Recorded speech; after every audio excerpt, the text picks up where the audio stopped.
According to Masahiro Ito on one of his Twitter threads relating to James Sunderland, Team Silent chose to make James Sunderland forgetful of his crime and gradually remember as the game progressed. This was done so the player could explore the city alongside James's mindset. The save menu shows a picture of James's face stained, with a heavy emphasis on the color red. It could be speculated that this theme could represent anger or blood, possibly referencing that of the murder of Mary. His face also appears to be blurred by water, one of the heavy themes presented during Silent Hill 2 when you are, for example, the Fog World Lakeview Hotel when entering the bar where water is present, or the defeat of Pyramid Head in the first boss fight where he submerges himself in water. At the beginning of Silent Hill 2, the player will find James laying his right hand on the front of his face to check if he is in reality or if this is all a dream. It's possible James may struggle with disassociative periods, especially derealization, the feeling of being detached from your environment.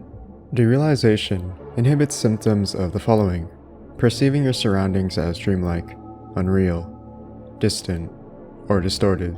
It also serves as foreshadowing and symbolism of James's mental state, unable to determine fantasy from reality. After a first playthrough of the main scenario, Letter from Silent Heaven, if the player were to start a new playthrough, they would most likely come to find the chainsaw at Silent Hill Ranch. After equipping the chainsaw as a weapon and killing a monster, James can do an animation where he lifts the chainsaw above his head and screams.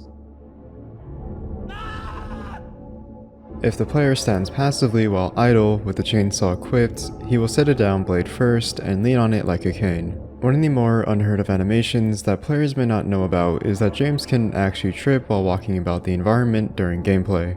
For example, here's James walking up the stairs and then proceeding to walk backward, where he then does the following animation, landing on his back and getting up quickly.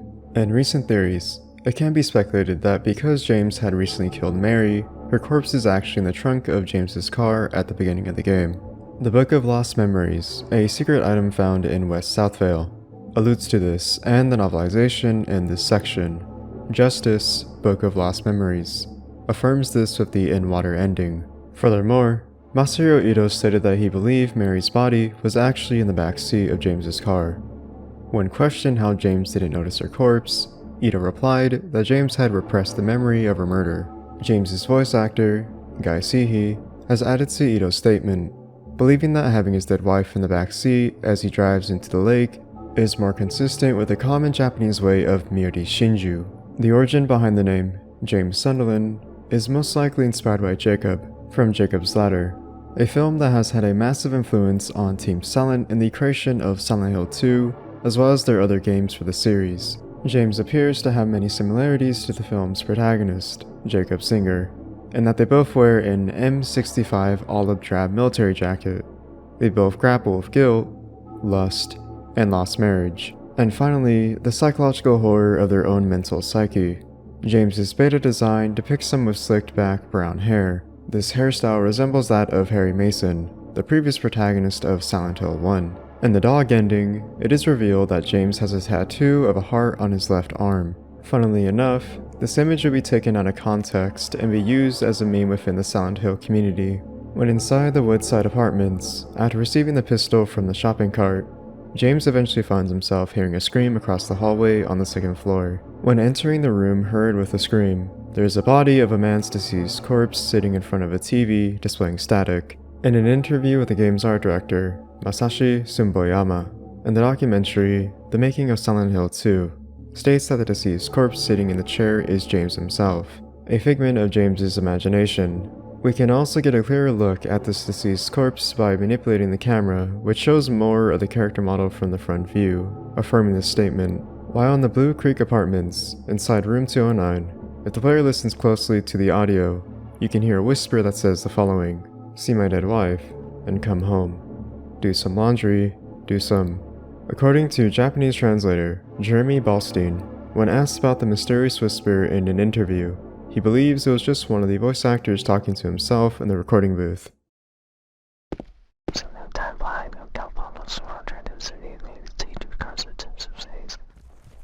While in Toluca prison, James must find 3 tablets required for the gallows puzzle. One of these tablets is the Oppressor. It's been confirmed that this tablet is a representation of James's sins. During the cutscene with Angela on the burning staircase, James says, "It's hot as hell in here." He then proceeds to raise his right hand to his face. If the player were to hack the cutscene's camera and change the angle facing James, he is shown wiping his eye. It can be speculated that James may be weeping for Angela or wiping a tear away, as he can do nothing to stop her and can only watch her walk upstairs in defeat as the fire consumes her. In Silent Hill 3, James appears briefly in the UFO ending. He is seen first hiding behind a curtain in Harry and Heather Mason's apartment. He is later seen also holding a wooden board, which Harry karate chops with his foot. James is alluded to by Heather in an optional cutscene while in the shopping mall. When Heather begins to dislodge a toilet, she immediately stops and says, "Forget it, this is way too gross." She then proceeds to break the fourth wall by staring at the player and asks, "Who would even think of doing something so disgusting?" Forget it. This is way too gross.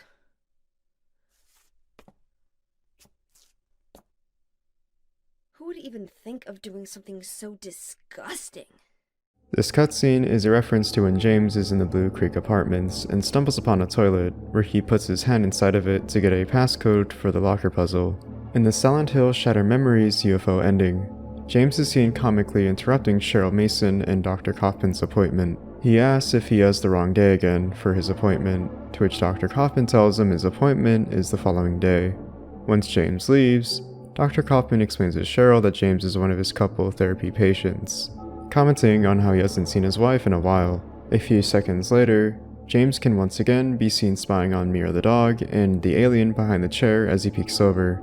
In Silent Hill Downpour, James makes a cameo in the joke ending, where he surprises the protagonist, Murphy Pendleton, with cake, alongside other characters from the previous Silent Hill installments. James appears alongside Mary in the joke ending of Silent Hill Book of Memories. They appear in the streets of Silent Hill and are accidentally sneezed on by another character, which frustrates James. James becomes worried about Mary, saying she might catch something, to which Mary replies that he worries too much, a reference to Mary's illness in Silent Hill 2. In the Silent Hill comic, Hunger, James appears alongside Mary. An image is shown of James and Mary by Toluca Lake.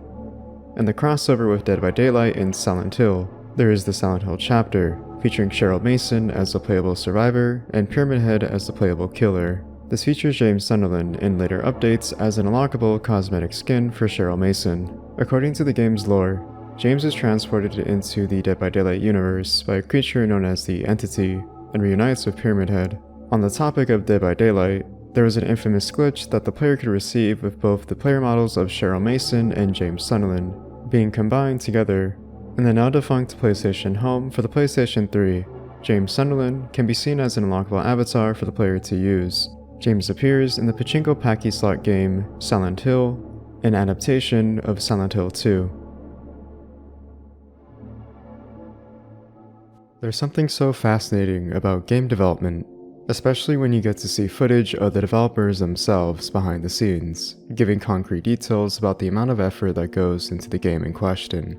Team Silent assimilates the viewer into this experience that you couldn't receive anywhere else with a documentary called Making of Silent Hill 2. Masahiro Ito elaborates on his process of making the monsters with this inhumane quality, giving a sense of familiarity in their appearance, but the manipulation of that human-like nature within the movements and the design gives this uncanniness to the horror.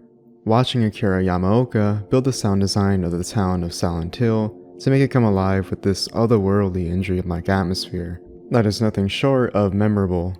The voice and motion capture actors themselves performing the roles in real time with their lines rehearsed, giving that emotion and realism that we see later translated to the gameplay is a sight to behold. It's such little aspects and elements like these that build that experience for us as the players that we all know and love. However, one thing that we never really see is the early versions of games that only the development staff get to playtest themselves, with only a handful of selected people to get a feeling of what the game could eventually turn out to be. It's well kept and hidden from the public for a reason, as most early versions of games are very unpolished and unfinished, experimental even. It's nowhere close to a final version to release to the public. However, what if I told you that an early prototype version of Silent Hill 2 is accessible for you to experience yourself? As of recently, I was researching more about Silent Hill 2, a website that gives excellent knowledge and sources of such aspects of development, concept images, artwork, renders, lore, and everything in between that is dedicated to Silent Hill 2 is Letter from Silent Heaven. On the website, there is a section called the Rarities. Clicking here will give you a list of deleted content, pre-release images, and videos of trailers for when the game wasn't released yet. One section though, that caught my interest was Silent Hill 2, version 0.10. Reading what the information has to convey gives a short interview of two people, Tracy B and Mr. Gimmick, two people who somehow got a hold of this potentially lost version of Silent Hill 2, an early prototype version exclusively for those within the development team that is solely a presentation of Silent Hill 2 in its early stages before its final release. But somehow, this would make it to this website, which would be available for anyone to access and download the ROM for themselves to experience, which is what I'll be talking about today. Now, in the grand scheme of things, this version of Silent Hill 2 is nothing too drastic in terms of its content compared to the final release. If anything, it will take someone who has originally experienced the final version upon many consecutive playthroughs to truly speculate and notice the minor details that differentiate from the final version. But it's more so the idea of having the accessibility to this content that potentially could have been lost media for a time is what makes this version of Silent Hill 2 so special. I wanted to make a direct comparison between Silent Hill 2 version 0.10 and the final build side by side to speculate and talk about the details of the build itself.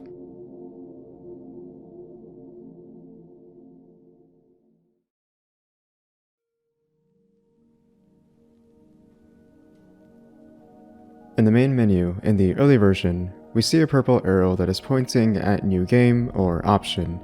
In the final version, we don't see the inclusion of this little arrow, possibly because it is redundant, considering that there is a glowing white hue behind the text to highlight to the player in knowing what they are selecting. Starting up the game, we see a difference in the loading screen where it says "Now loading" compared to the final version, which has white chalked footsteps as the loading screen. After the introduction to James looking himself in the mirror in the observation deck where he recites Mary's letter, we get to see one of the first instances in the gameplay of differences in this early prototype. At the end of the highway, we see a large fence wall that blocks the player from bypassing and going through. Now, obviously, if you were to look at the letters, they spell welcome. In the early version, we see the words spell W-E-L-C-O, with the letters L and M on the ground lying down. In the final version, we have the word spell W-E-C-O-M, with the L and E lying down on the ground, with the removal of the extra L seen in the early version. While walking to the forest to the cemetery, it's easy to miss, but the grass has a yellow color present, while in the final version has a darker tone without the yellow. There's also a lack of the unprecedented sound effects randomly appearing throughout the walk in the forest in the early version. In the final version, you typically hear a growl of seemingly a dog while walking the trail.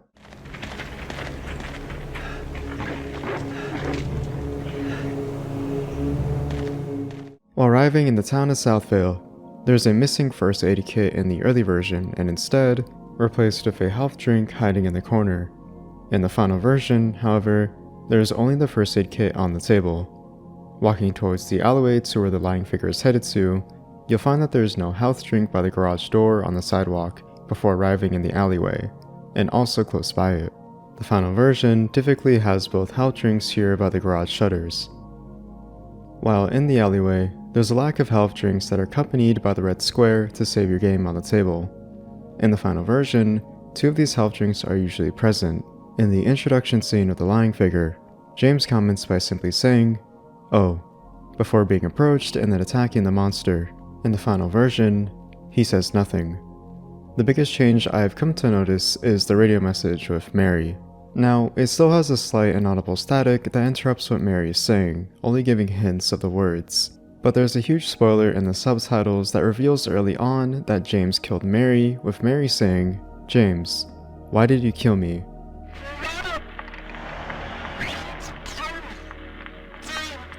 What the? In the final version, this is completely unbeknownst to the player, and merely just creepy static found in this inaudible message.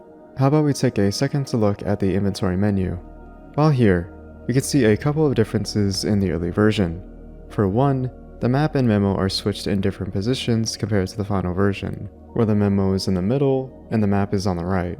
When the player tries to heal James as he takes damage, you typically see the status picture have a gray hue to it, sometimes displaying static to alert the player that his health is low.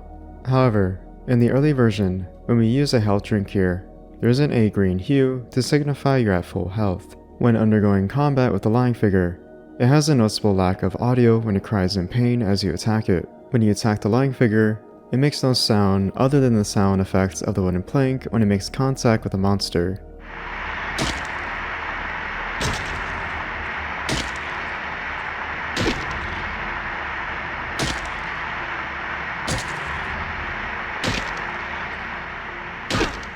In the final version, there's usually a specific sound that is unique to the monster when it does make a noise.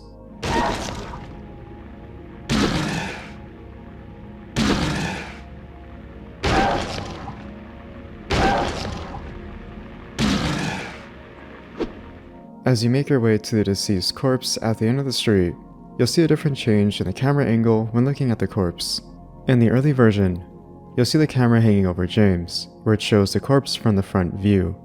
In the final version, it shows a close-up of a side angle of the corpse. I believe this was changed due to how the apartment key you collected could have been easily missed, hence the camera change. While walking down the road to the Woodside Apartments, you typically find a first aid kit and pistol ammo on the ground by the restaurant you run into. However, in the early version, you'll find that they aren't present. At the front gate to Woodside Apartments, you'll notice there is once again a difference in the camera angle. In the early version, the camera looms over James with an aerial shot of the front entrance. In the final version, the camera is positioned up close to the front gate, possibly to guide the player and let them know that this is the front entrance. While entering Woodside Apartments, you'll find the camera angle shifted to face towards James. There are also 2 health drinks and a first aid kit by the staircase. In the final version, once you enter the front entrance, you'll find the camera hanging over James from the back, where his head is slightly visible and shows the lobby in its entirety. Instead of 2 health drinks and a first aid kit, there's only 1 health drink. In the room where you first encounter Mary's dress, holding the flashlight for you to acquire. In the early version, you get 2 health drinks that are on the table. In the final version, there aren't any health drinks. In the early version, for the room where you find the handgun in the shopping cart, you'll find a gracious amount of ammunition for the pistol on a chair next to it. In the final version, there isn't any ammunition on the chair. When you first approach Pyramid Head, you will notice a loud static playing while in his proximity.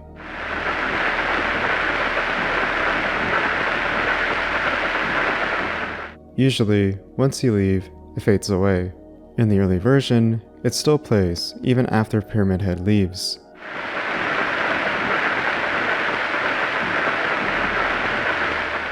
In the room with the corpse that has the TV static in the background, it's much of the same.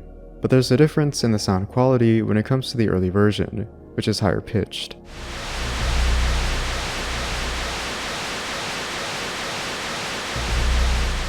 Compared to the final version, where it is much lower in its sound quality.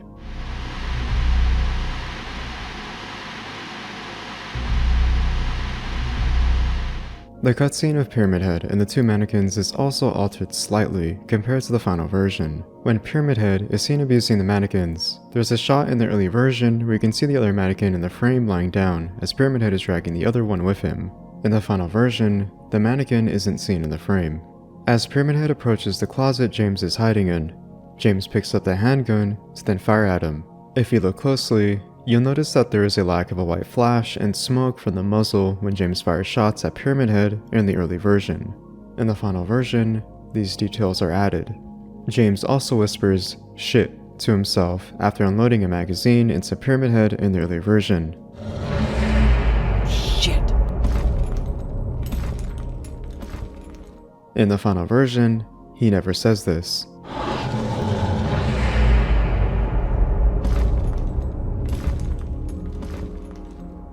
On the first floor, where you find the canned juice, you'll notice a first aid kit right beside it. In the final version, there's only the canned juice available. After using the canned juice on the trash chute to grab the old man coin, you'll find a magazine article on Walter Sullivan. It's very minor, but in the early version, you'll notice a lack of quotations when the person is referring to a comment they made. In the final version, this would add quotes. One interesting detail I discovered while exploring Blue Creek Apartments is that you can enter room 109 earlier on before meeting Angela. Typically, in the final version, you cannot enter beforehand as there is a strong force that is holding you back from entering. This is because you first have to meet Eddie in his introduction cutscene, where you can then access room 109. After crossing the gap connecting the two apartments, you can typically find an item on this counter by the locker safe. In the early version, there is an ampoule, but in the final version, there's a health drink. The cutscene of Angela plays out as usual. However, the song, Promise Reprise, has a slight delay at the beginning of the early version.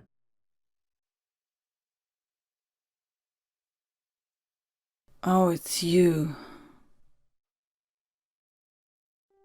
Yeah, I'm James. Angela. Angela. Okay. The final version has a song play the moment the cutscene starts.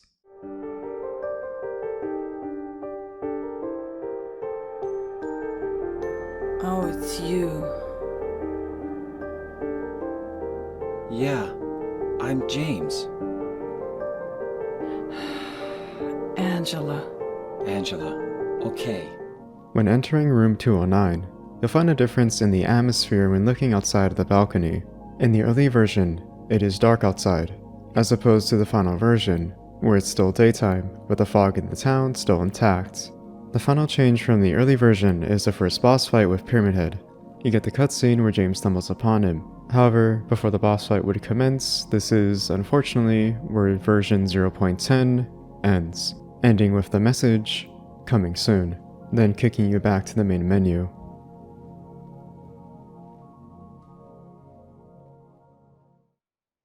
It doesn't matter who I am. I'm here for you, James. See? I'm real. While not confirmed, we can assume that the visual design of Maria was based on Christina Aguilera's appearance at the 1999 Teen Choice Awards. Coincidentally, Aguilera's middle name is also Maria. In the documentary, The Making of Silent Hill 2, it's mentioned by one of the developers that they gave Maria's midriff a little bit of flab to humanize her. The image here shows her lower abdomen sticking out a little bit. Team Silent was known for their approach to adding attention to details such as flab, spots on the skin, freckles, eye bags, etc. to the cast of characters seen in the series, to make them feel more realistic and believable as everyday human beings in their appearance. There is the recurrence of the butterfly and moth symbolism surrounding Maria in the game. She has a butterfly tattoo on her abdomen. In most cultures, butterflies represent rebirth. This can coincide with Maria being the rebirth of Mary. In the final boss fight, Mary or Maria, depending on the ending, attacks with a swarm of black moths, typically seen as a symbol of death in some cultures. Maria is the first playable female character in the main series, as she's playable in her separate scenario, Born from a Wish. However, she's not the first female protagonist. This would be Heather Mason in Silent Hill 3. If we want to go through such lengths, however, then Sybil Bennett is technically the first playable female character, though only in a spin-off game that was available only in Japan, called Silent Hill Play Novel. The name Maria is the Latin term for Mary, often used to refer to the Virgin Mary in most traditional Latin songs and compositions. In Lost Memories, the art and music of Silent Hill, a photo of Laura and Maria can be seen sitting on the wall where James would find Laura after the first boss fight with Pyramid Head. However, what's interesting is that Maria and Laura never once are seen interacting during the main story. This is most likely known by everyone who played Silent Hill 2, but can be missed easily. The player can see that there are posters of Maria in the bathrooms at the beginning of Silent Hill 2. Once in the other world, Brookhaven Hospital, if the player were to return to Maria's hospital room, it's possible to hear a very ominous and disturbing sound of a heartbeat and heavy breathing, possibly a reference to Mary's illness when she was in the hospital.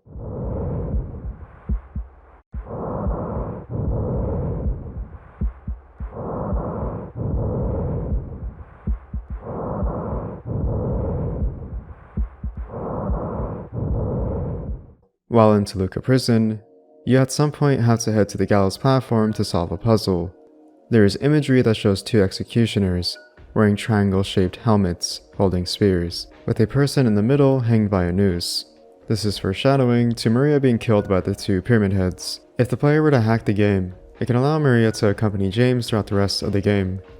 If you install the cheat system or downloaded a hacked save file to your PS2, the player can hack the old bronze key in their inventory, allowing Maria and James to enter the Silent Hill Historical Society and skip the entire hospital level where Maria dies. There's also two Marias in the jail cell scene while in the labyrinth, and Maria floating above James during the boat ride to Lakeview Hotel. In the Silent Hill HD collection, when Maria is impaled by the two Pyramid Heads before the boss fight with the Pyramid Head duo, there is a possibility of seeing a glitch. The texture of her teeth briefly replaces the texture of her right eye. In Silent Hill 3, if a memory card of a Silent Hill 2 save file is being used, Heather Mason finds a poster in Heaven's Night of a woman with long dark hair. This reads, "Return of Lady Maria." This could suggest that Maria's appearance was based on a dancer in Heaven's Night and the making of Silent Hill 2. Takeyoshi Sato, the CGI creator of Silent Hill and Silent Hill 2, stated that Maria had bleached her hair from brunette to blonde and added pink tips. Maria makes an appearance as an unlockable cosmetic skin in Dead by Daylight for Cheryl Mason. Maria also appears in the pachinko packy-slot game Silent Hill.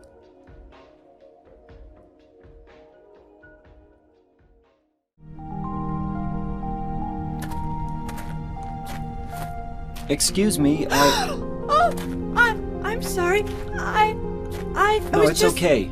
I didn't mean to scare you. I'm kind of lost. Lost? After James meets Angela in a cutscene, the player can walk back to her for two additional dialogues. In the first dialogue, James tells Angela, "It sure is quiet here, huh?" To which she replies, "I guess." In the second dialogue, Angela catches James staring at her and asks him, "Are you looking for someone?" To which James replies, "That's right." Angela is voiced by Donna Burke, who later voiced the main antagonist, Claudia Wolf, in Silent Hill 3. What's interesting to note is that both characters were severely abused by their fathers. Both Silent Hill 2 and Silent Hill 3 involve a boss fight against their respective fathers, albeit as a monstrous manifestation in the Otherworld. The documentary, Making of Silent Hill 2, claims that Angela was supposed to be 16 or 17 years old. However, later down the line during development, the design team decided to make Angela look older and opted for an older voice actress. While this is speculation on my part, I remember when I first played Silent Hill 2 and misinterpreted Angela for being older than 19. Angela appears on the retail cover of Silent Hill 2 for the NTSC version and the Silent Hill experience. While in the Blue Creek apartments, once you enter room 109, the player can find two doors that are clearly different from each other. One door on the left is boarded up and dark, while the other one is white and clear to see. This could possibly represent the loss of one's innocence in childhood and adolescence, as there's a teddy bear next to the dark door. The white door can be interpreted as Angela's desire to repress the dark memories of her youth, considering her past traumatic childhood, and room 109, in the room Angela was. If the player examines the floor in a certain spot, a photo can be found of a family, which is most likely Angela's family. The photo shows a mother, father, daughter, and brother, implying that Angela may have been a little girl when she was abused, and that she ripped the photo out of disdain for her father and brother. The 3 tablets in Toluca Prison represent James Sunderland, Eddie Dombrowski, and Angela Orozco. Angela's sin was murdering her father, while Eddie murdered a dog, and James murdered Mary. Angela's tablet is the Seductress, which is found inside a shower stall. In the Abstract Eddie boss fight, one could speculate that there are many holes with pistons inside of them, which move with a slow thrusting motion. The walls around the room appear to be made out of flesh or raw meat. These details could be a physical representation of the sexual abuse inflicted on Angela. It's also important to note that James does not see the Abstract Daddy the same way that Angela does. According to Masahiro Ito, he believes that if they show the Abstract Daddy from Angela's perspective, she would not have been as interesting as a character. He stated that leaving elements to the player's imagination is often a more effective storytelling mechanism. In Silent Hill 3, Heather Mason encounters a closer feeding on a woman's body in the Central Square shopping center in a cutscene. After killing the closer with a pistol, the player can walk up to the deceased woman's body. Upon closer inspection, one can find that the face can clearly resemble Angela's, but her hair is shorter and her clothes are of different colors. This is a reused asset model of Angela's, just slightly modified.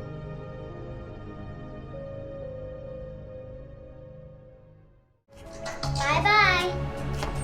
Wait! Come back! Eddie, let's go after her. Huh? Laura? But why? Laura, is that her name? That's what she said. This town is full of monsters. How can you sit there and eat pizza?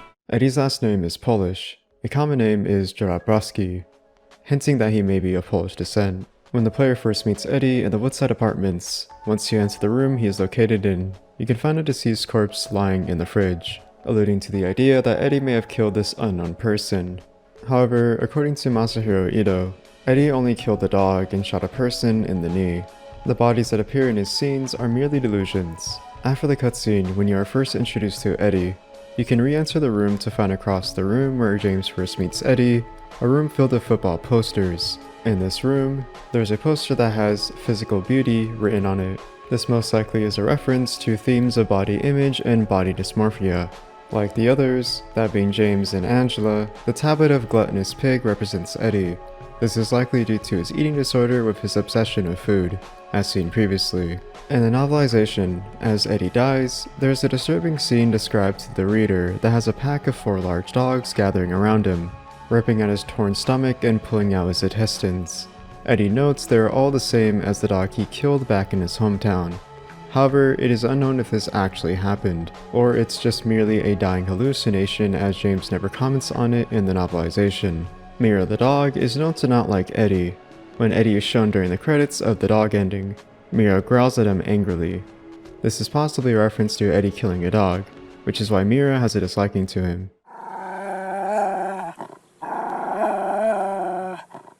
According to the making of Silent Hill 2, Eddie's physical model was borrowed from the creator's friend. In the game's novelization, the revolver that Eddie used to shoot the football player and kill the dog was his father's. Eddie appears in the pachinko packy slot game Silent Hill.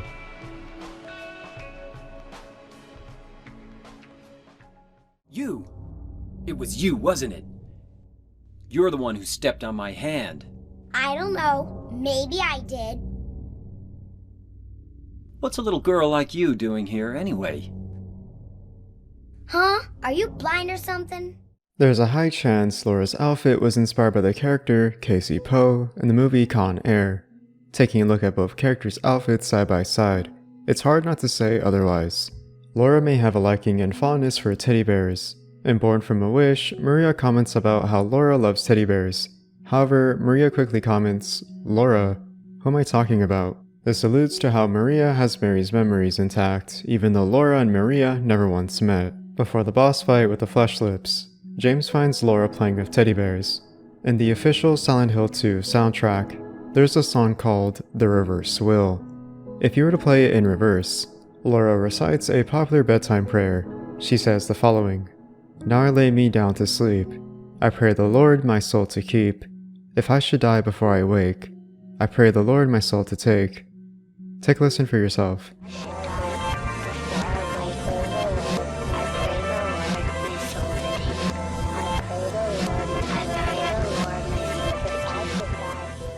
In one of the early Silent Hill 2 trailers, Laura's sitting on the wall, singing "Ring Around the Rosie" before James approaches her.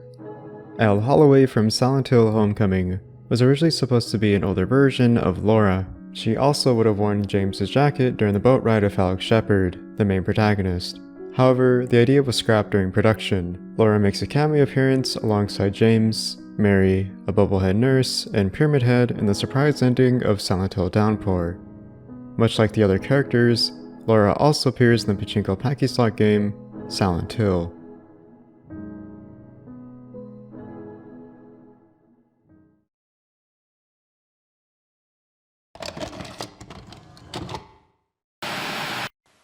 Are you taping again? Come on.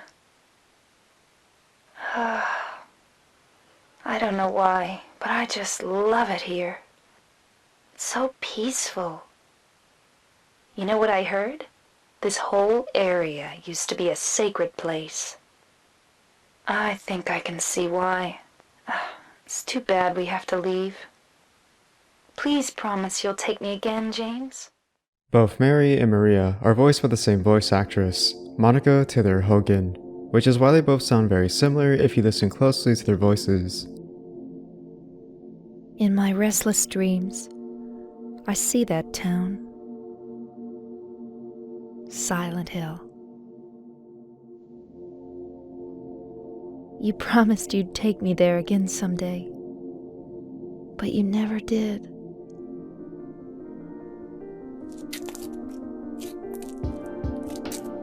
No, you're not. Do I look like your girlfriend? No, my late wife. I can't believe it.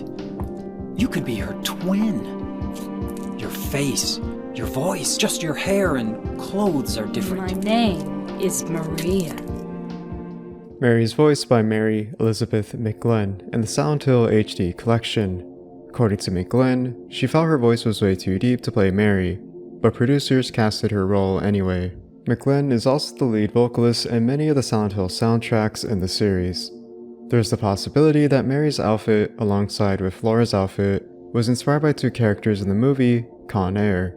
While it is known that Mary contracted an illness before the events of Silent Hill 2, it's never explicitly stated what disease she suffered from, nor how she obtained it.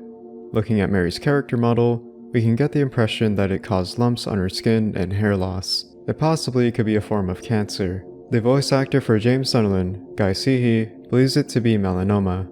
After James first encounters the lying figure and kills it with a wooden plank, he discovers the radio, only to hear the inaudible voice of Mary. Mary appears to be saying, "James, I'm here. Come to me, James.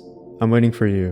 Why did you kill me, James?" This can be listened to if ripped from the game disc in a pre-release version of Silent Hill 2. I'm here. Come to me. James, I'm waiting for you. Why did you kill me? James. What the? When James receives the letter from Laura in the Lakeview Hotel, originally there was audio of Mary reading her letter to Laura, but it was removed from the final version for unknown reasons. My dearest Laura, I'm leaving this letter with Rachel to give to you after I'm gone. I'm far away now, in a quiet, beautiful place. Please forgive me for not saying goodbye before I left. Be well, Laura. Don't be too hard on the sisters. And Laura, about James. I know you hate him because you think he isn't nice to me. But please, give him a chance. It's true he may be a little surly sometimes, and he doesn't laugh much. But underneath, he's really a sweet person. Laura, I love you like my very own daughter. If things had worked out differently, I was hoping to adopt you. Happy 8th birthday, Laura. Your friend forever, Mary. Masahiro Ito reveals that most of the creatures' mouths in Silent Hill 2 represent Mary's insanity due to her terminal illness. In the final boss fight with either Mary or Maria, depending on the ending, it's possible to not have to deal any damage to Mary and instead wait 5 minutes by running around, avoiding her attacks until she falls into her death state. However, you must get rid of all your ammunition for any of the weapons you are carrying before proceeding with the strategy. It may just be a coincidence, but it's interesting to note that Mary shares a connection with the Shepard family in Silent Hill Homecoming. The most notable family member is Alex Shepard. The producer of Silent Hill Homecoming, Tom Hewlett, was asked about the connection between these two characters in an interview. He admitted to not being entirely sure, but it was probably a coincidence. In a promotional diary for Silent Hill Homecoming, there's a document on Mary Shepard. Alex questions to himself in his notes saying, "Was she related to me?" Mary is referenced by Heather Mason in Silent Hill 3. In the Daisy Villa apartments, if the player has a Silent Hill 2 save file on their memory card and examines one of the mailboxes, Heather says, "There's no letter. from a dead wife or otherwise. Well, I don't have one of those anyway.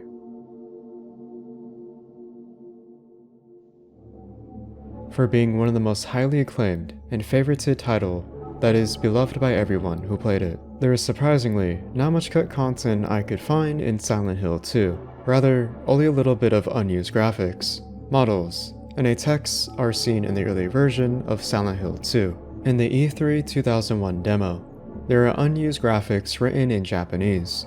This translates to the following. This work contains violence, bleeding, and horror expressions. What's very interesting about this warning message is that in the full release of Silent Hill 2, it doesn't have any warning message while starting the game. In the E3 2001 demo, there is a minor difference between the clock puzzle of the E3 build and the final build. However, the only notable detail I could speculate is the lighting on the wall scratches, compared to the final version one lacking in lighting, which gives it a more dark and bleak tone. A graphic from the trial version of the game remains in the final versions of the release, with the text saying, "Coming soon."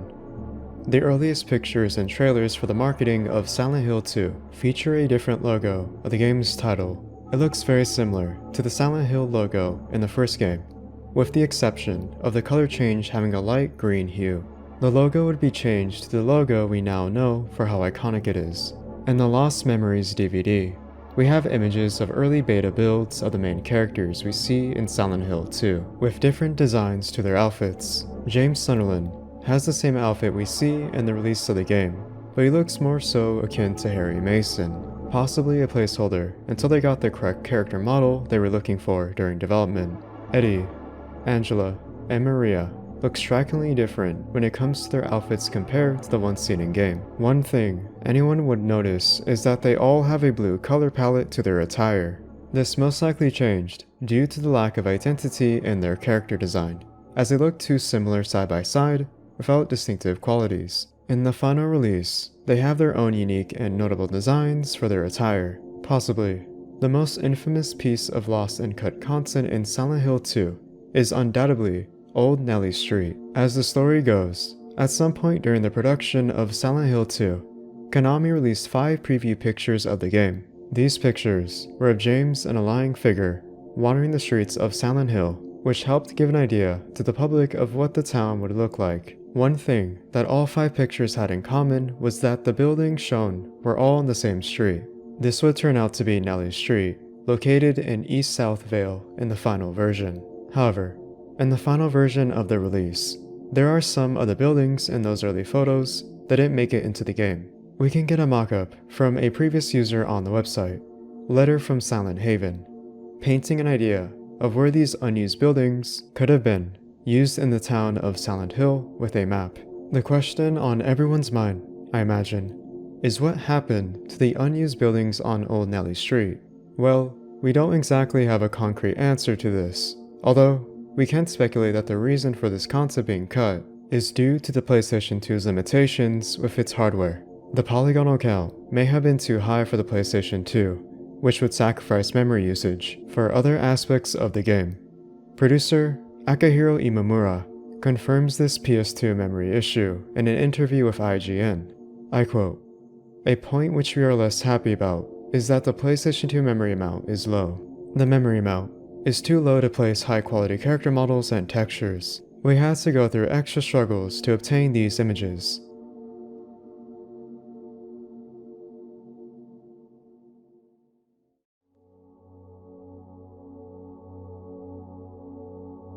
Silent Hill 2 was a 2-year project based in Tokyo, Japan, with over 50 people working on its development. Even though Silent Hill 1 sold very well, with over 1 million copies sold, the team behind Silent Hill 2's development felt it was important to push the Silent Hill series in the horror genre even further with the sequel. Masahiro Sumboyama, the art director for Silent Hill 2, explains his process of capturing the atmosphere in an interview. Quote, "Creating a world that would really disturb the game players whilst attracting them. Something with an aura of mystery. Many of the locations seen in the town of South Vale are inspired by the real-life location of San Bruno, California. Masahiro Sumboyama traveled to California to gather references and gain an idea of how to shape and create the town of Silent Hill 2 you explore throughout the gameplay. During E3 2001, The marketing of Silent Hill 2 saw a booth where people could visit and play the E3 trial version. While here, attendees can notice a mannequin of James and Laura on top of a wall. The events that take place in most mainline Silent Hill games are rather vague and left ambiguous. It's never explicitly told nor confirmed to the player as to when each game takes place. However, if we take Masahiro Ito's word into account, he recounts the events of Silent Hill 2, which are set in the late 1970s or early 1980s. Much of the streets and buildings seen in South Vale were inspired and named after real writers, stories, and locations. According to Akira Yamaoka, the series composer, he took recordings of over 100 footsteps specifically for the gameplay. In the documentary, Making of Silent Hill 2, he states that this was done to add variety and avoid repetition. He also claims that silence was important as it added to much of the game's atmosphere. The footsteps were meant to contribute to the lack of music and create tension. Many ambient sounds in the game are completely random and the sounds tend to be different in every playthrough. For example, there are random chances of the player hearing footsteps, whispering, glass shattering, breathing, crying, and screaming on various occasions.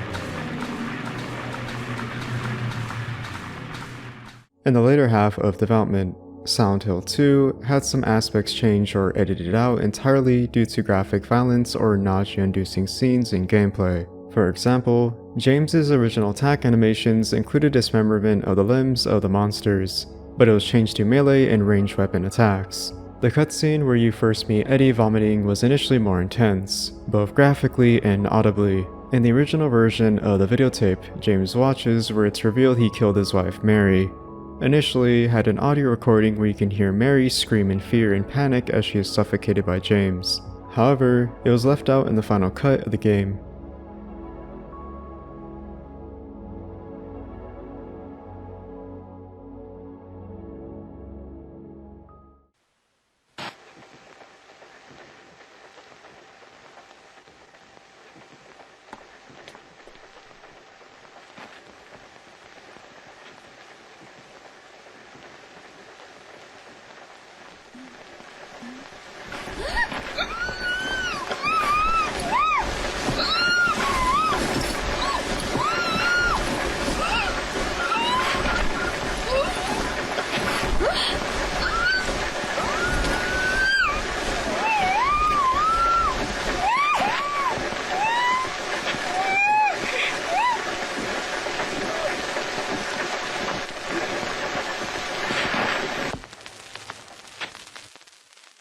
Although Silent Hill 2 isn't a direct sequel to the first game, there are some references to Silent Hill 1. This includes the mention of Old Silent Hill, the town Harry is seen exploring after he wakes up from his car crash. A weird-looking square notepad similar in appearance to the save point for Harry. Harry also makes a cameo appearance in the UFO ending, where he's seen helping the aliens abduct James Sunderland. The Lakeside amusement park is also referenced. Many of the facial animations seen in the game are not motion captured, but rather manually animated by hand. The plot of Silent Hill 2 is based on the novel Crime and Punishment. The novel similarly sees a protagonist who undergoes mental anguish and moral dilemmas. The protagonist kills an old woman to reap her money and valuable objects and convinces himself that certain crimes are justifiable if they're committed to remove obstacles to achieve the higher goals of extraordinary men. However, he struggles with guilt and is confronted with both the horror of eternal and external consequences of his deed. At some point, Konami will lose the source code to Silent Hill 2, which is one of the reasons why the Silent Hill HD collection had many technical issues. Because of this predicament, they had to use the only source code available to them, which was an unused beta version of Silent Hill 2. A Pakislot adaptation of Silent Hill 2 was released in Japan in 2015, self-titled Silent Hill. On the topic of the Pakislot adaptation, There are a couple of differences that deviate from the original Silent Hill 2. In the Packy Slot version, we see James and Maria visit a local bar run by a working bartender. This also introduces a new monster called the Chariot, which is never seen in the original game. Silent Hill 2 initially had fewer monsters in the original game. According to Masahiro Ito, this was an intentional decision on his part, as he believed that James Sunderland's story arc didn't need as many monsters, such as Alessa Gillespie, for comparison. He would admit he later regretted including 9 monsters because he felt it was best to only have 5 or 6. There is unofficial artwork of a muscular James Sunderland with abs, accompanied by seemingly zombies or demons clawing his clothes apart. This unofficial artwork was used to promote Silent Hill 2 on a PlayStation magazine in June 2001.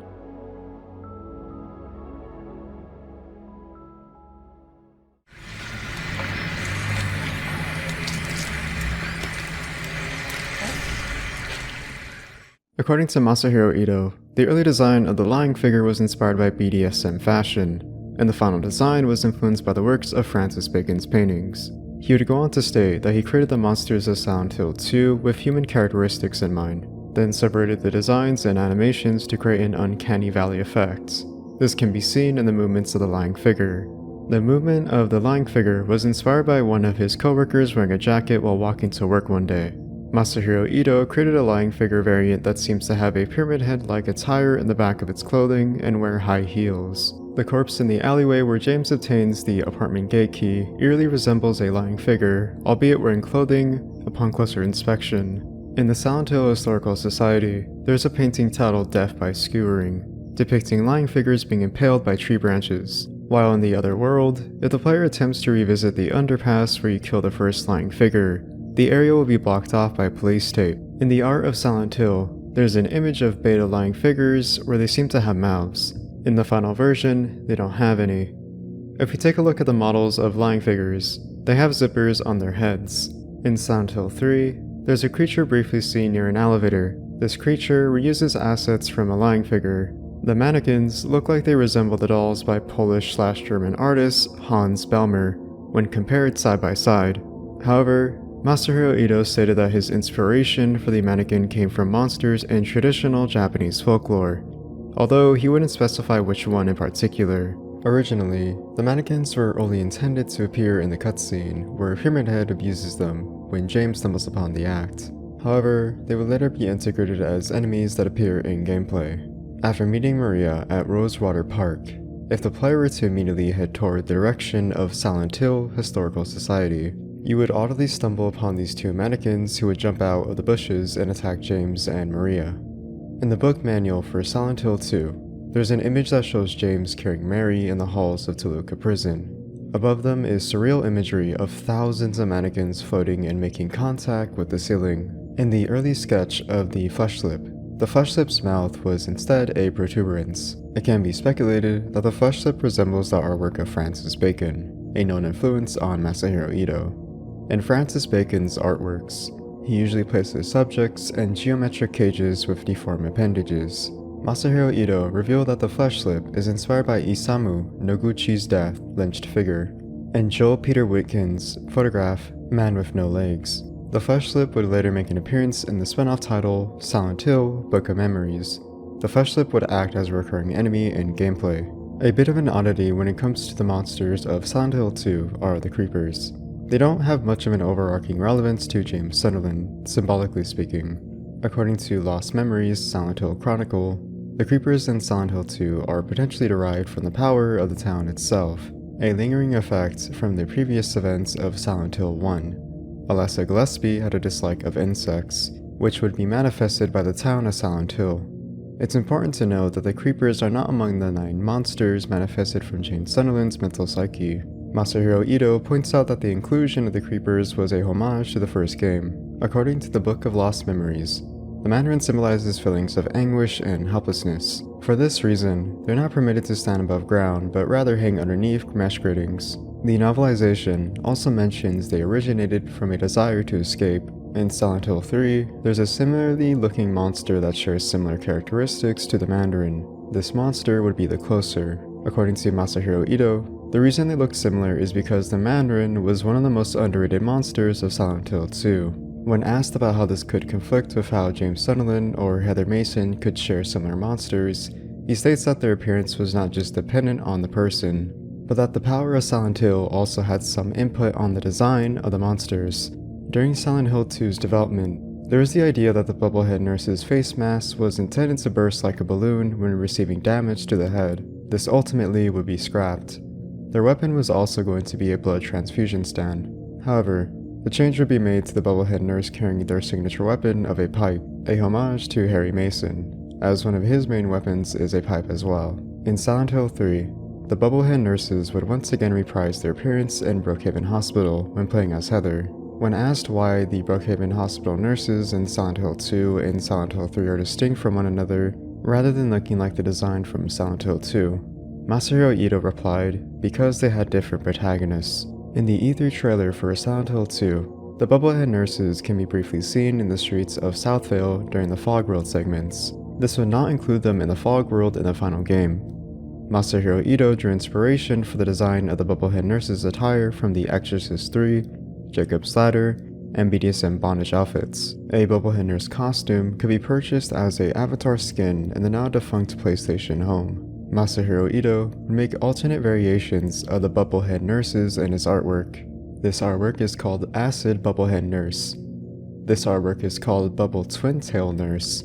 And finally, this artwork is called Gas Mask Nurse. The Bubblehead nurses appear as a recurring enemy in the mobile spin-off title Silent Hill: The Escape. Bubblehead nurses also make an appearance as recurring enemies in the spin-off title Silent Hill: Book of Memories. They once again make another appearance, although as a guest character in Super Bomberman R as a playable character. Originally, Silent Hill 2 was going to have random unscripted encounters with Pyramid Head. The prototype demo features him stalking the streets of Southvale at night. In an early trailer of Silent Hill 2, James is seen hiding in the laundry room from Pyramid Head as he drags his great knife down the hallway. Pyramid Head was originally not going to obtain the Great Spear until after the player entered the Silent Hill Historical Society and saw the painting Misty Day: Remains of the Judgment. However, Team Silent had to include it earlier on because Pyramid Head could not swing the Great Knife in the narrow corridor of the Otherworld Brookhaven Hospital, where James and Maria had to escape him by reaching the elevator at the end of the corridor. To compensate for this issue, they had to include him with a Great Spear. In the Silent Hill 2 trailer, there's a scene of Pyramid Head dragging a Bubblehead nurse. The scene was originally going to appear at some point in Silent Hill 2, but it didn't make it past the censorship. The name Pyramid Head is never spoken once in Silent Hill 2. It is rather referred to as Red Pyramid Thing. However, James can still call him Pyramid Head if the player examines their impaled bodies after the second boss fight with the Pyramid Head duo. The name Pyramid Head is also listed in the descriptions for the eggs you collect after the Pyramid Head duo boss fight and when requiring the Great Knife in the Labyrinth. If you listen closely, when Pyramid Head attacks by thrusting his Great Spear, his grunt is identical to James's grunt when he is hit by an enemy.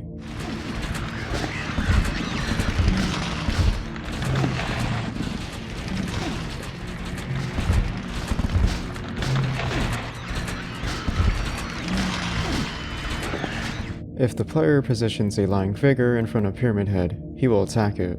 Interestingly enough, Masahiro Ito disagreed with the decision to introduce Pyramid Head in the hallway behind the bars where James first meets him in the Woodside Apartments.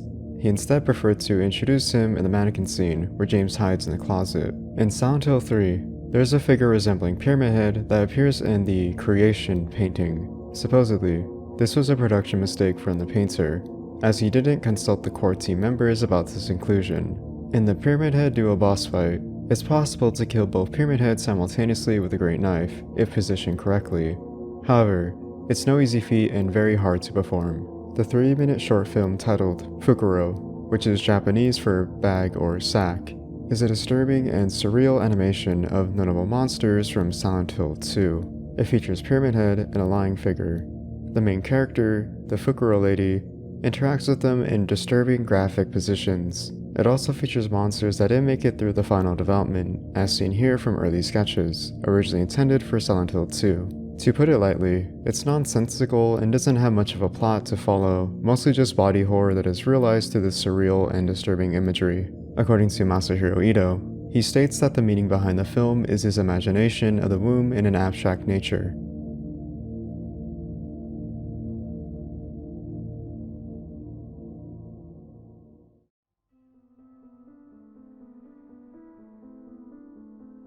The red cross you'd see displayed when James is in low health on the PC version is actually the image of the graffiti-covered wall where Laura sits reading the letter from Mary. According to the Book of Lost Memories, one of the pictures in the Silent Hill Historical Society is the game's development team. In Toluca Prison, the cafeteria displays a portrait of the cafeteria hanging on the back wall. If you were to view it closely, the picture shows that of a corpse in clothing that is very similar to James's outfit while in Toluca Prison in the women's bathroom. If the player knocks on a stall door and walks away, you may hear a sudden scream of a woman falling down, followed by a crash. In the beginning of Silent Hill 2, we see James walk to the railing of the observation deck to observe Toluca Lake. The image you see displayed that is used as a backdrop for Toluca Lake is actually an edited photo of the real-life Derwent water in England. There is also a spelling error on one of the maps you find in gameplay, spelling Toluca Lake as Taruka Lake. Texan gas station, which is seen in Southvale by the bowling alley and Rosewater Park, is also unexpectedly seen in a Simpsons episode called Lisa Simpson, This Isn't Your Life. This could be a coincidence, but it's still quite bizarre to see, especially in Simpson of all things. At the entrance of Brookhaven Hospital, if you look very closely, the title is incorrectly spelled Brookhaven Hospital. This would later be corrected in later releases of Silent Hill 2 and the sequel, Silent Hill 3. In the Silent Hill Historical Society, there's a painting depicting Pyramid Head with other corpses, people who were tried for their crimes, resulting in execution and put in cages. This painting would initially be used as a 3D mock-up of actual character models, which would once again see Pyramid Head and the corpses. In the Lakeview Hotel, if James enters the lounge with his flashlight on and examines the heater, he will then find a note that says on the back, "I'm Johnny, one hot guy." This implies that the boiler caught a curtain on fire, which resulted in the Lakeview Hotel catching on fire and becoming abandoned. This can be supported by a painting in Toluca Prison that depicts the Lakeview Hotel on fire. Masahiro Ito also revealed that when James first enters Lakeview Hotel, it's the Otherworld version. After he finds out he killed Mary, he is then transported to the Fogworld version. If you look closely at the photos on the hotel bed by the briefcase and room 202, these are compressed images of the game's characters and enemies. One of the cut and unused content in Silent Hill 2 was originally a feature where the player could use a minimap, which would be displayed on the top right of the screen. The Church of the Rebirth can be briefly seen in the Rebirth ending, but it's possible to get James to the island by hacking the game. The area consists of a church sprite, many trees, and a dock. In the Lakeview Hotel, the player will find 9 red squares that serve as the final save point in the game. The official guidebook of Silent Hill 2 says the save point serves as James's memories no longer being repressed. Masahiro Ito has kept the meaning behind the red squares a secret, preferring to leave it open for interpretation by the player. However, in September 2020, he dropped a clue regarding the red squares. He says, "I don't want to say too much, and will leave it to your imagination basically. But, for example, what number of hallucinations did James see in the journey? If we reflect on James's journey, there are 9 monsters in Silent Hill 2 that are physical manifestations of his subconscious. This includes Pyramid Head, the Bubblehead nurses, the lying figures, the mannequins, the mandarins, the abstract daddy, Flesh Lips, Maria, and finally Mary."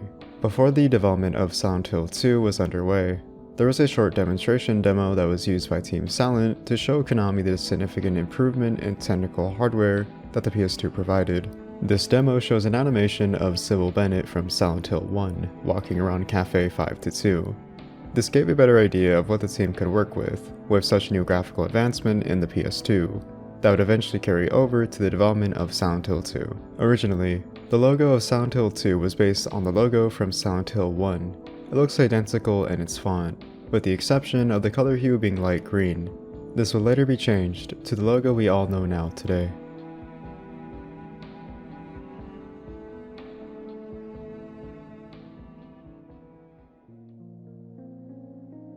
It began with only a piece of paper, a pencil, and a vivid, active imagination that would create art that is beyond our understanding. These tools were used by a creative and imaginative man who could think up horrors that no person would ever possibly come to find themselves. Imagery of human flesh and machinery that are combined give this form of life to these pieces of art.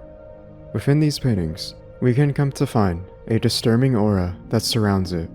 One that is composed of the human anatomy, a cherished vessel that we take care of. metal industrial-like qualities that detail the rust and decay of a dying material. And somehow, Masahiro Ito, the horror artist in question, possesses the stomach and power to create body horror that is hauntingly beautiful. But it's through this manipulation of the human body and the metallic materials found in these paintings that, in a weirdly twisted way, give a hint of life to these creatures that are alive, active, and breathing. But even though they have this form of life to them, embodying this contorted vessel, one can notice how much pain they are in. Pain that looks excruciating and miserable, wanting them to be put out of their misery, to make the pain end. It's such meticulous detail found in this artwork of Masahiro Ito that truly shows his design philosophy, which makes his visual imagery so haunting and disturbing. It doesn't need to be explained by someone to understand its interpretation. It takes only one glance and a couple of seconds to know that this theme of these paintings is pain. It's such artwork like this that is the reason why Masahiro Ito was brought on board the development team, Team Silent, to be the head creature designer and art director for not only Silent Hill 2, but the Silent Hill series. His previous works, before the likes of Pyramid Head, are proof of concept for the potential of such a powerful mind like his to bring about the life of the monsters that are recurring common enemies throughout each game. It's this monster design that truly gives a sense of fear and discomfort within the player as they explore the town of Silent Hill. Encountering these many horrors, you can only help but watch and be stuck in this trance with the horror you are witnessing. These many monsters, however, are only outmatched and rivaled by the one who stands tall, with his massive great knife he wields, along with a large, pyramid-shaped helmet that obscures his vision and doesn't allow anyone to see his face. This monster would be dubbed Red Pyramid Thing. Masahiro Ito envisioned Pyramid Head as a monster who always would serve a purpose and meaningful role in the overarching narrative of Silent Hill 2. Pyramid Head wouldn't just be a throwaway character that is solely seen in a spectacle light to scare the player and instill fear into them, but rather be the parallel to James Sunderland. The physical manifestation is brought to life through James's mental psyche, subconsciously begging to be punished for his crimes and sins he committed willingly toward his wife, Mary. Because of this desire, Pyramid Head would be James's executioner of judgment. The monster would cast judgment on those who deserve punishment for the sins they cast upon themselves with their wrongdoings. To accomplish this goal, Masahiro Ito would go through many rough drafts and revisions to articulate the design in question to bring about the creature. Through his journey, he knew he wanted a monster with their face hidden, to give this disturbing and inhumane presence with this lack of identity. Initially, upon early drafts of Pyramid Head, Ito would construct an idea that looked similar to the vision he had, but ultimately disproved this design of the monster, as it looked too human-looking with its characteristics and body structure. He would once again revise this design to look more inhuman with the addition of the aforementioned large pyramid-shaped helmet, the long, giant knife it wields, and finally, the apparel of a butcher's smock. With these final touches, we would finally get the Red Pyramid Thing. In Silent Hill 2, Pyramid Head constantly stalks James throughout his journey to discover the whereabouts of his wife, Mary, after receiving a mysterious letter from her to find her in Silent Hill.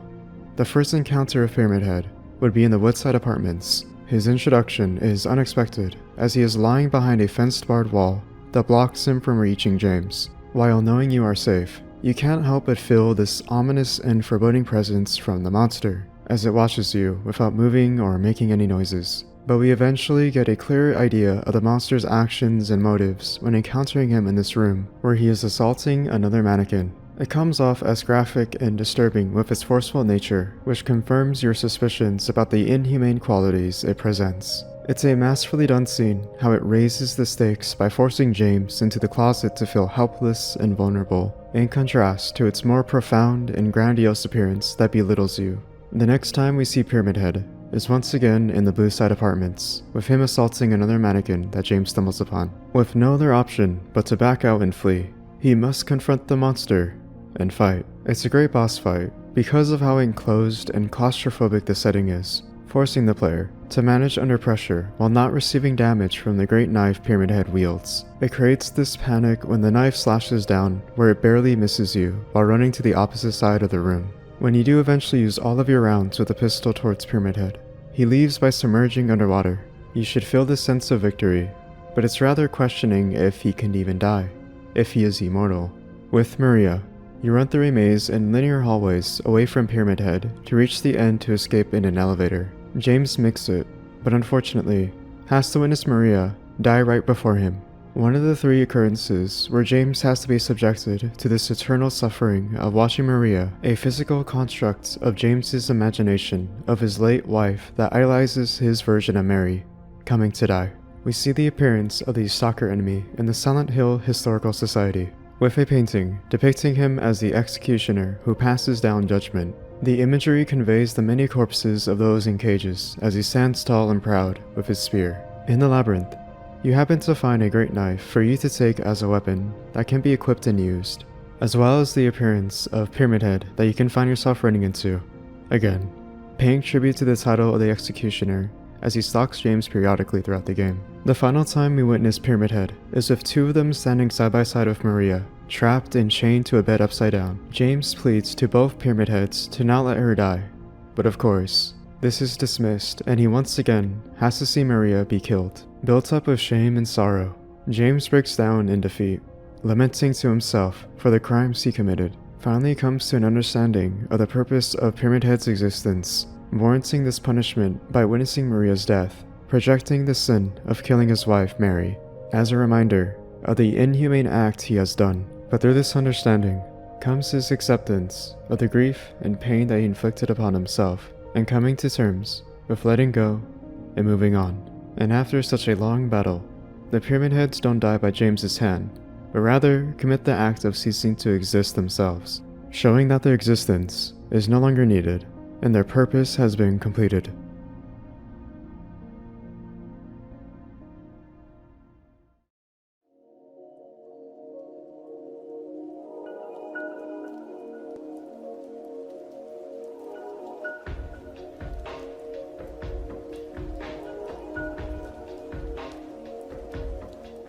After the success of Silent Hill 2, reviews would cite the psychological horror game as one of the best survival horror games of all time.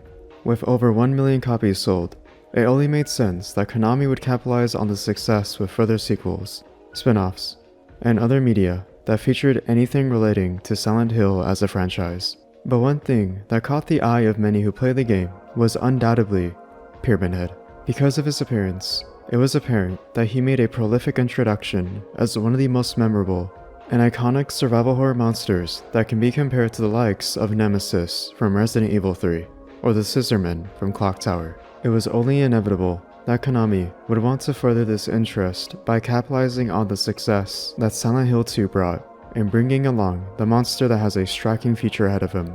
The problem, however, is that Masahiro Ito would not want to allow the use of Pyramid Head in later installments, or anything outside of Silent Hill 2, as he solely made the purpose of Pyramid Head to be used specifically for James as a symbolic representation of James's sins and punishment being manifested into a physical entity to be the one who would cast judgment upon him, while Masahiro Ito's wishes would initially be respected. This didn't stop Konami from wanting to see similar spiritual representations of Pyramid Head in the Silent Hill franchise. In Silent Hill Origins, Travis Grady, the main protagonist, finds himself in Silent Hill, where he tries to uncover the mysterious involvement of Alessa Gillespie and the town inhabitants. Here, he would encounter the Butcher, a stalker enemy that makes a couple of appearances throughout the game that looks very similar to Pyramid Head. Coincidentally, at some point during the game, the player can come to find a reference to Pyramid Head with a painting depicting him as the executioner. Another homage to the monster would be the Boogeyman, the personal tormentor of Murphy Pendleton in Silent Hill Downpour. It may not be Pyramid Head per se, but it goes to show how prolific and important of a character he was to the media. With his success, he brought along for the corporate giant that is Konami. While there would be shameless inspirations that try to copy the success of that concept and design behind Pyramid Head, this wouldn't stop the other appearances the stalker enemy would end up finding himself in with spin-offs, guest appearances, and movies. In the movie, Silent Hill 2006 is the second appearance of Pyramid Head since Silent Hill 2.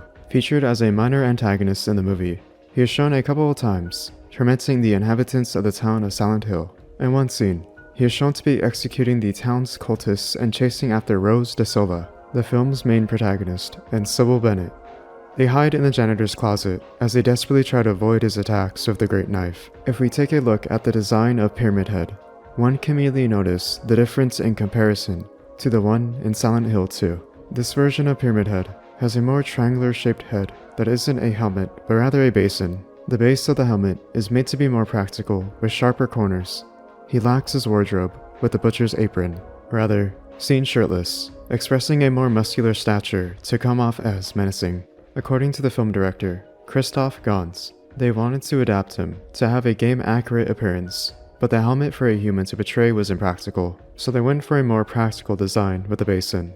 They also updated his appearance with a more superhuman and powerful presence, compared to the inhumane appearance in Silent Hill 2. When it comes to the excuse of having Pyramid Head, it is through the influence of Alessa Gillespie. Through her suffering and abuse, she creates the executioner to make the town suffer for the sins they committed towards her. As Christoph Gans once said, there is not one particular or exclusive manifestation of Red Pyramid as an entity.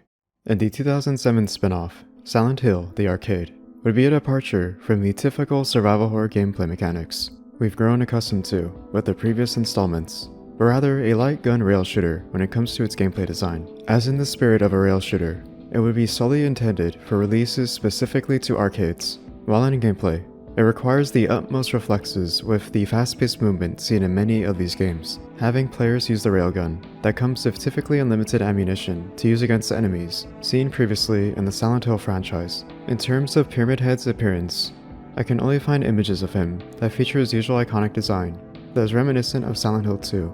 We can get a better look with this artwork here, which once again features the works of Masahiro Ito when it comes to the design. Pyramid Head functions as a boss fight wall in gameplay that you relentlessly shoot at while it chases you throughout this sequence. Silent Hill Homecoming would once again see Pyramid Head be used in a mainline installment. However, this version of Pyramid Head wouldn't be reminiscent of the one we saw in Silent Hill 2, but rather a drastically altered version that is more so inspired of the Silent Hill 2006 movie we previously looked at. It was during this era that much of Pyramid Head's involvement took influence from the Western Silent Hill media to distinguish these Pyramid Heads. This alternate version would be titled The Boogeyman. In this game's canon, it would be seen as the executioner of Alex Shepard, but also inclusive to the other inhabitants of Shepherd's Glen, the neighboring town of Silent Hill. This Boogeyman would be spread as a myth around the town, as a means to scare the children into obeying their parents for disobeying. Being rebellious and dismissive of their parents would see this Boogeyman punish them. Furthermore, we could see only a couple of scenes featuring the Boogeyman throughout Silent Hill Homecoming. The most notable one in particular is where Alex is looking for his brother, Joshua, in the Grand Hotel. He happens to stumble upon the Boogeyman, who is seen walking with the Great Knife dragged across the floor, with insects falling behind it, to then turn to face a hidden Alex, who watches as the Boogeyman is paused in its position, standing there menacingly, before walking away again. Throughout Silent Hill Homecoming, depending on the player's decisions, it could get them the judgment ending. Alex is seen strapped to a chair, with two Boogeymen standing by him, side by side. One of them grabs a large pyramid-shaped helmet to implant it on Alex, ultimately becoming a Boogeyman himself. In an interview with MTV Multiplayer, Jason Allen, lead designer for Double Helix Studios, is asked about the appearance of Pyramid Head in Silent Hill Homecoming.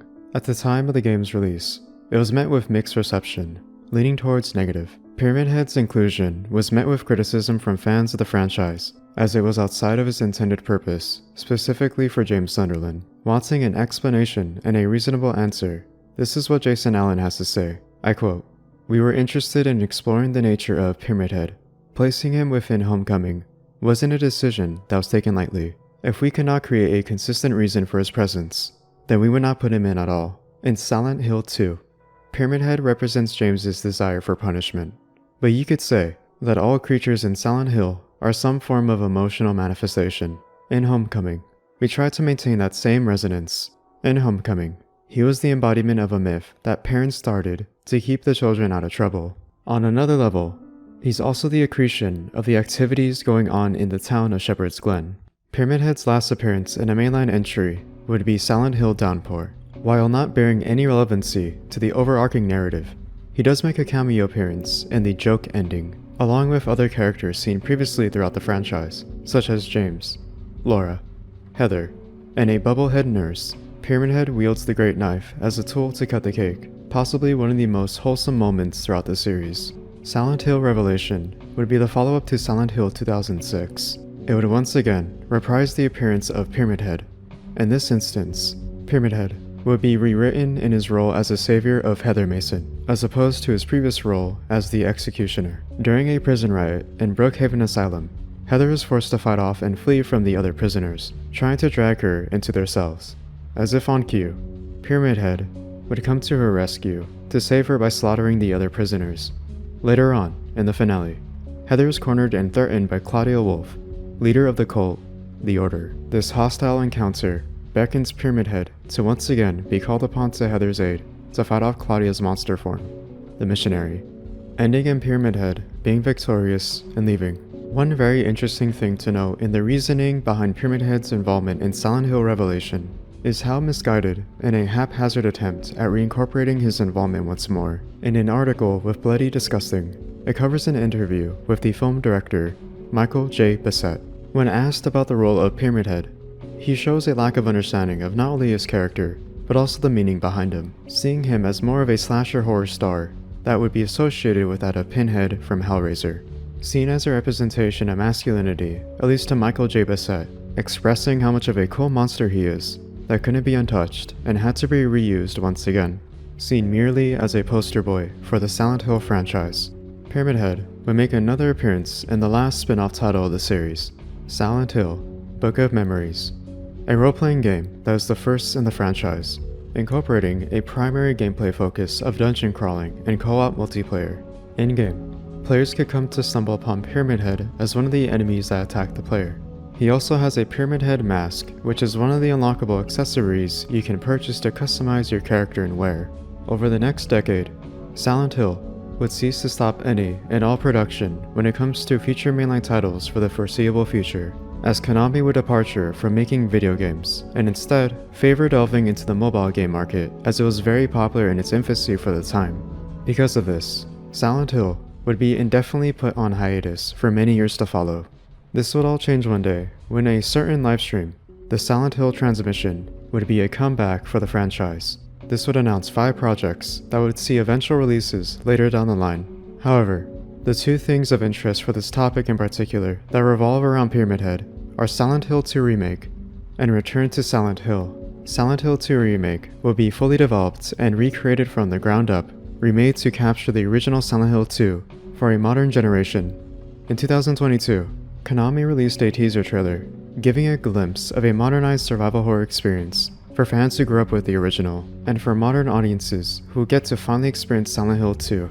At the end of the trailer, we get a glance of the aforementioned Pyramid Head for a couple of seconds, in all of his glory, bearing a faithful resemblance to the original version in Silent Hill 2.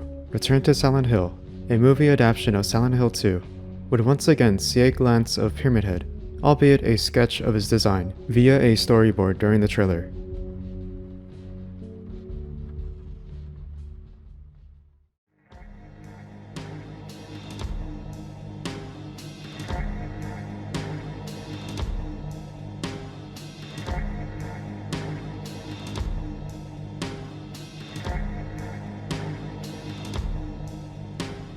It's an understatement to say that Pyramid Head has had an oversaturation in the Silent Hill franchise, with his reoccurring appearances with alternate versions that make slight alterations to distinguish him from the original. Homages that are clear inspiration designed to copy the success of a stalker enemy who plays heavily into the role of an executioner. Shameless attempts to incorporate his presence into other various media as fan service, when his role bears no purpose at all whatsoever, as it heavily undermines the creator's original intended use of him when it came to his representation and meaning. But while this has been known for years now, with the use of Pyramid Head, one must have the question that is lingering in the back of their mind. What does Masahiro Ito have to say about this?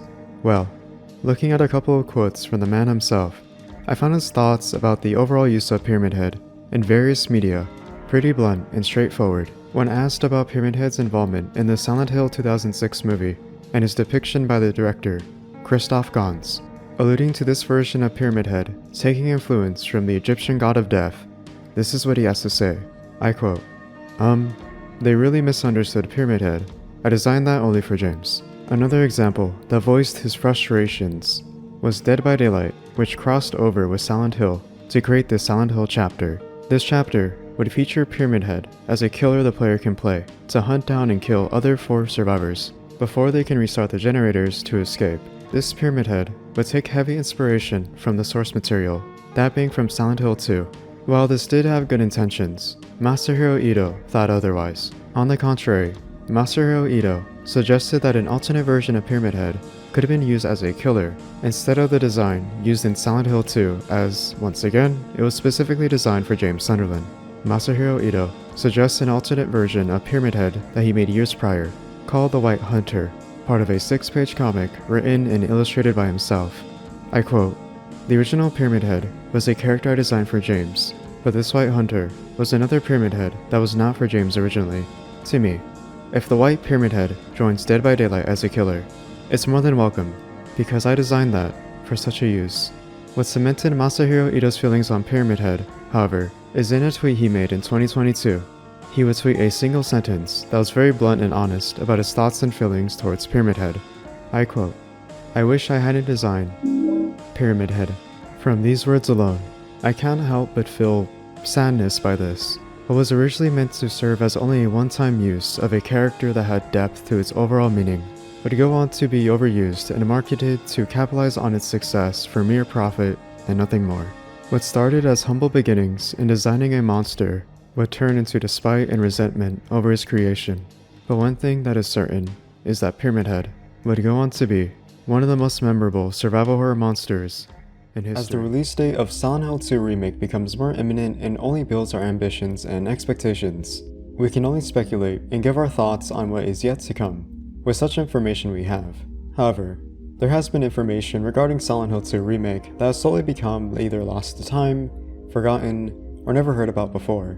This information in particular is about the lost versions of Silent Hill 2 Remake. Let's backtrack a bit to September 4th, 2022.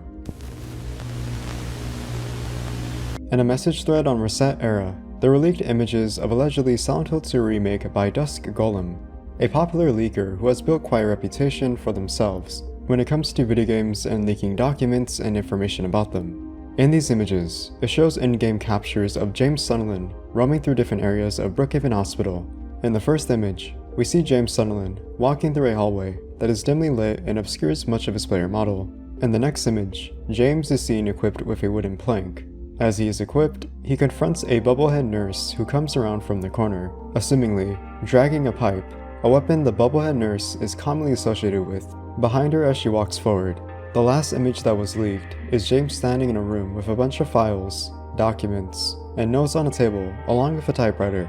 At the time, when users saw these images, it was likely that the legitimacy was very questionable and rightfully had many people speculate if they were real or not. But according to Dusk Golem, they were, in fact, real.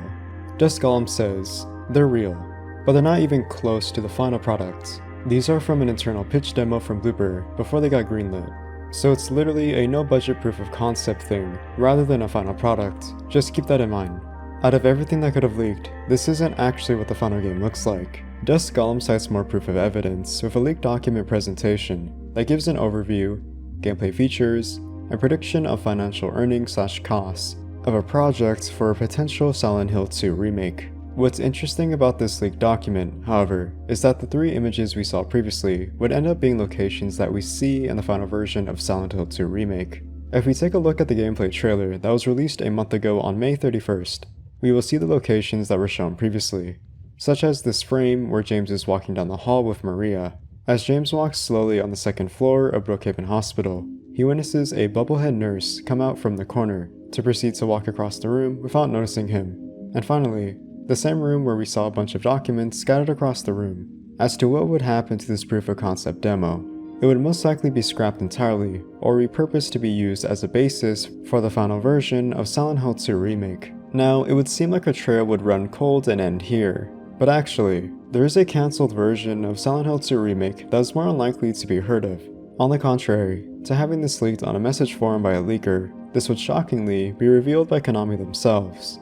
Of all things, on a documentary for Silent Hill, The Short Message, in the segment of the documentary, there's an interview with the developer, Hexadrive.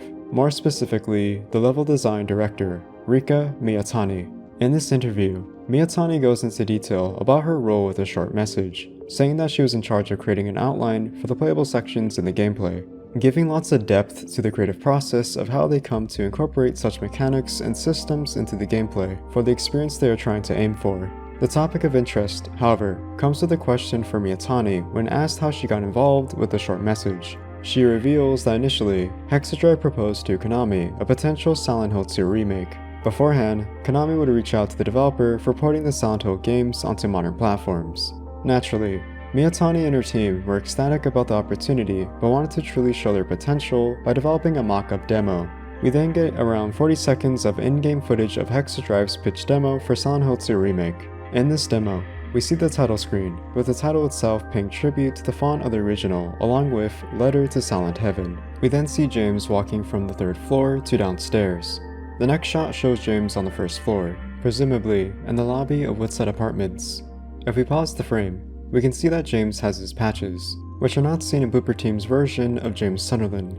The next frame shows James looking at the map of Woodside Apartments. If we take a look at the floor plan, it shows the 1st, 2nd, and 3rd floors. It also looks very similar to the floor plan in the original. We then get the gameplay mechanic to inspect James's journal, where we can see that he marked down notes on the 1st floor, along with comments about the rooms or locations he visited. Interestingly, this looks very similar to the gameplay trailer, that also featured James making notes in his journal about what he witnessed in the town of Silent Hill. The next scene shows James walking down a long linear hallway with a fence blocking him from passing through, and with an exit sign seen at the end of the hallway. And finally, before the mock-up demo ends, we see James walking once again into the lobby and picking up a key with bloodstains on it. As to what would become of this project, this would, unfortunately, be cancelled as Konami most likely didn't pursue interest at the time and rejected the pitch. Luckily, Konami would contact Hexadrive once again to work on Silent Hill the short message instead. Any other information regarding these cancelled/lost versions of Silent Hill 2 Remake is non-existent, but I'm sure as the release date approaches and we get our hands on the final version itself, we should see much more to come.